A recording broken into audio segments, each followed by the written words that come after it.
The Fifth Wall is a project about the interlacing of domestic and production space. It argues that their established perceptions are clashing with the way we are working, living, and communicating. Instead of proposing program within an already homogeneous environment, architecture should embrace this new conformity. The spatial parameters of a Skype interview now speak more clearly about the new forms of thresholds than Mies could do himself.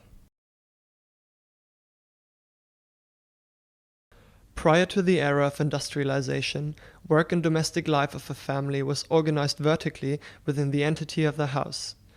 Weavers and watchmakers produced their goods in top shops, workshops in the attics of their townhouses with oversized windows to maximize productivity in working hours and sell them in shops on the ground floor. In the dawn of industrialization, this relationship was shifted from section to plan. Inventors had found new ways to harness nature's energy. They built new kinds of machines powered by water, steam, and coal. The new machines replaced hand-powered tools. They did the same work, only cheaper and faster. Much of the work was done outside the home, in specially designed buildings, the first factories.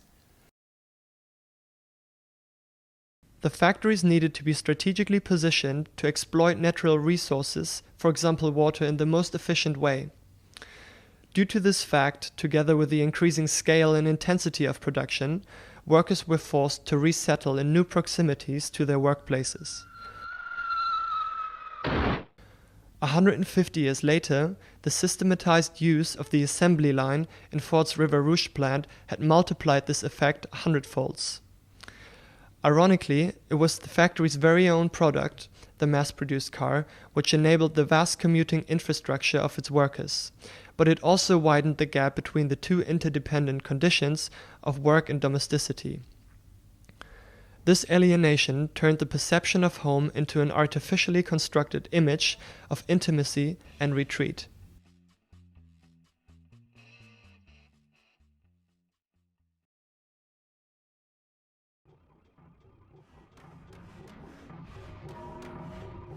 Bernd and Hillerbecher's interest in documenting outdated industrial infrastructures in so-called typology series defined the spaces of production no longer through their initial use, but by their sensation of form and time.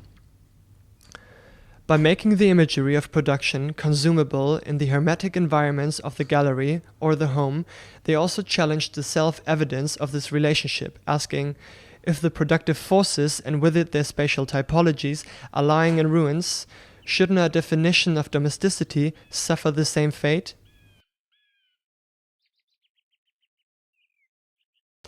Today we have entered a state which combines a new spatial proximity between work and home with that efficiency of the assembly line. This proximity does not remain within the entity of a fixed place or program, but rather travels with the worker and his or her individual as well as collective pursuits.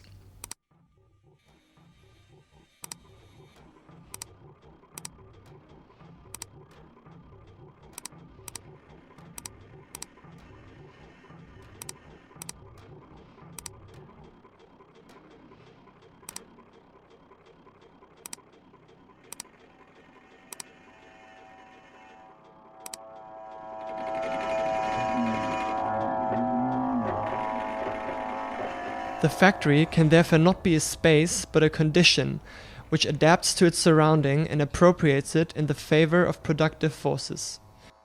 While the factory produces a mishmash of personal data, individual opinions and self-regarding narratives or content, it is the byproduct or context that establishes its identity. This byproduct is the eternal presence of labor in all aspects of life, but especially in our homes.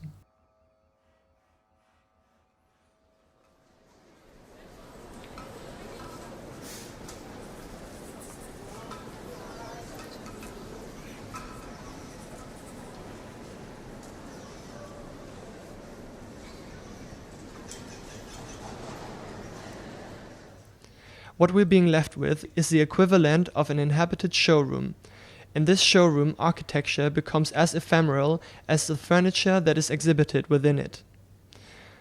In face of the showroom, in which social control prevails as much as competitive exhibitionism, architecture is challenged to redefine intimacy and retreat of enclosure without isolating itself.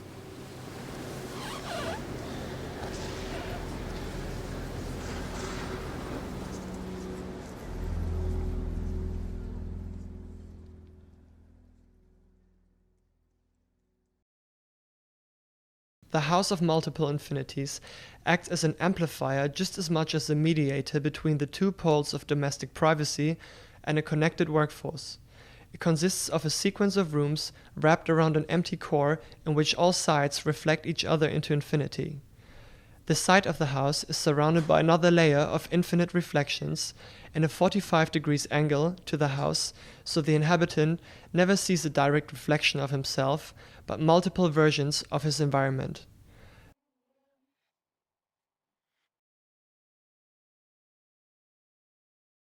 The worker, who is also the sole inhabitant of its own microfactory unit, simply oscillates or commutes between a narcissistic self-observation and an infinite public network of peer workers, all within the confined interiority of the room.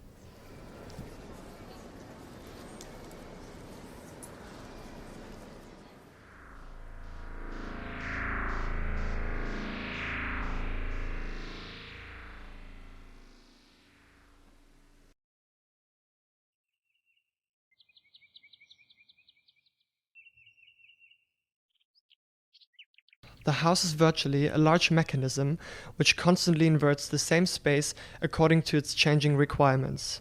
Yet, each space this mechanical system produces is related to a different mode of work, may it be of either physical or digital nature. On the other side of the inversion, all rooms have been internalized.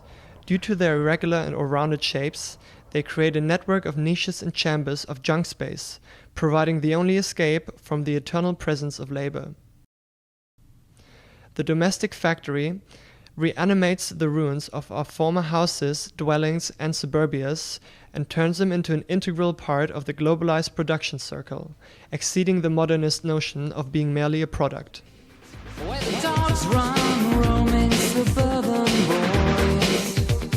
Mother's got a hairdo to be done. She says they're too old for toys. Stood by the bus stop with a felt pen in this suburban hell.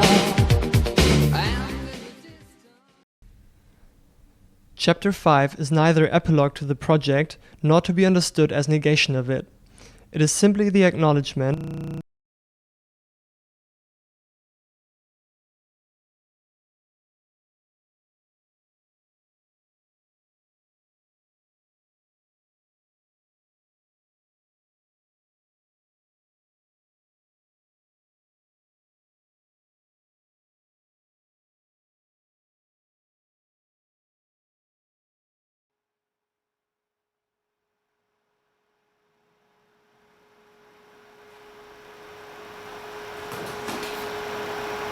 It is simply the acknowledgement that home's relation to work and its function as retreat can no longer be defined in spatial, but only in spatio-temporal terms.